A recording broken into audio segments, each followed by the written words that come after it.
మరి రాయలసీమ రీజియన్లో మరి రాయదుర్గం నియోజకవర్గంలో ఈ బొమ్మనహాల్ మండలంలో మరి నియామక పత్రాలు ఇవ్వడం జరిగింది. మండల అధ్యక్షులుగా, అదేవిధంగా నియోజకవర్గ కమిటీలోకి, అదేవిధంగా జిల్లా కమిటీలోకి తీసుకోవడం జరిగింది.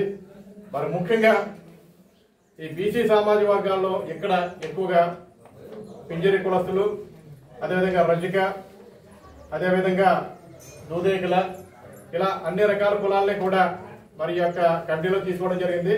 ఏంటంటే జాతీయ బీసీ సంక్షేమ సంఘాన్ని మండల స్థాయి నుంచి కూడా బలోపేతం చేయాలని మొత్తం రాయలసీమలో ఉన్నటువంటి 8 జిల్లాలు మొత్తం కవర్ విధంగా 8 జిల్లాల్లో అన్ని నియోజకవర్గాలు మండల స్థాయి నుంచి మరి కమిటీలు ఏర్పాటు చేసే దిశలో భాగంగా మరి ఈ రోజున ఇక్కడ రావడం జరిగింది.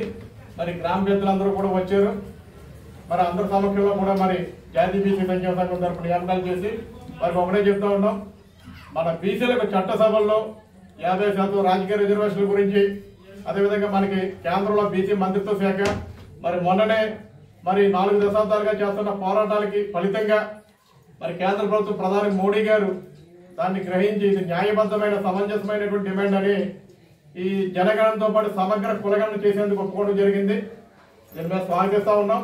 అదేవిధంగా మిగతా ఏమైతే ఉన్నాయో జనాభాలో సగభాగం ఉన్నటువంటి మాకు 50% రాజకీయ రిజర్వేషన్లు కల్పించాలని, కేంద్రంలో బీసీ మంత్రిత్వ శాఖ ఏర్పాటు చేయాలని, అదేవిధంగా కేంద్రంలో ఉన్నటువంటి ఓబీసీ క్రిమిలేయర్ని ఎత్తివేయాలని, ఈ బీసీ అట్రాసిటీ యాక్ట్ పెట్టాలని చెప్పి తదితర అంశాల మీద మరి రీసెంట్ గా మహిళలకు 33% రాజకీయ రిజర్వేషన్లు కల్పించడం జరిగింది.